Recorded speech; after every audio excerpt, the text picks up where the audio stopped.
Hello বন্ধুরা, তোমরা সবাই কেমন আছো? একটা শর্ট মিনি ব্লগে তোমাদের স্বাগত। তবে শর্ট মিনি ব্লগটা আমি এভাবে কেন বললাম, আমি মিনি ব্লগও বলতে পারতাম বা শর্ট ব্লগিংও বলতে পারতাম। বললাম, ভালো লাগলো তাই বললাম। তো তোমরা এটা নিয়ে আবার কোনো কিছু মাইন্ড করো না বা হাসাহাসি করো না। অনেকের অনেক কিছু ইচ্ছে হতে পারে। তো আজকে একটা রান্না ব্লগ নিয়ে চলে এসেছি। আর তোমরা জানো আজ যেহেতু শনিবার, তো শনিবারে তো হচ্ছে আজকে নিরামিষ হবে, যেহেতু হনুমানজির ব্রত। শনিবারটা হচ্ছে আমি নিরামিষই খাই।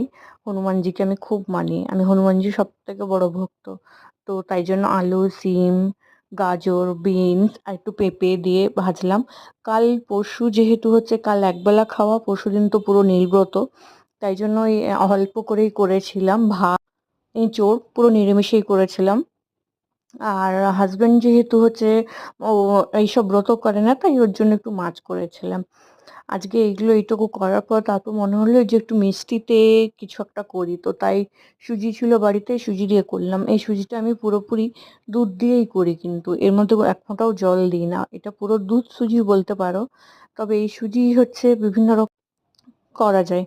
আমরা আমাদের মায়েদের যেমন দেখেছি যে দুধ সুজি ছাড়াও জল সুজি করে, মানে সুজিটাকে আগে ভেজে তারপর জল দিয়ে করে।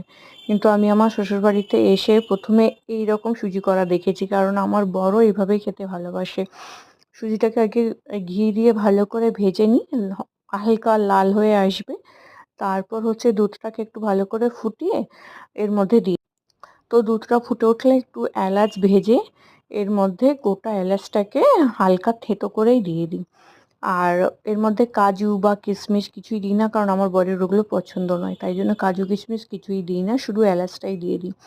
আর এগুলোর মধ্যে এগুলো হয়ে গেলে ফুটে উঠলে গুড় দিয়ে করি। আমাদের শ্বশুরবাড়িতে গুড় সারা বছরই থাকে, তো চিনিটা কম খাওয়া হয়, অরিজিনাল ঝোলা গুড় যেটাকে বলা হয় সেই গুড় দিয়েই করি সুজিটা।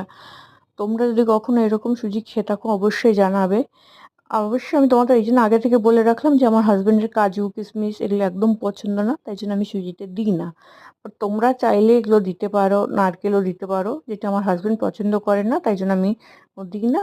কিন্তু এটা খেতেও দারুণ, এমন নয় যে খারাপ হয়।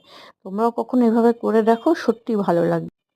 আর আমি একটু দেখলে যে একদম পাতলা করে নামাইনি, একটু হালকা পাতলা করে নামিয়েছিলাম, তো সেটা দেখো ঠান্ডা হয়ে যেতেও বসে গেছে।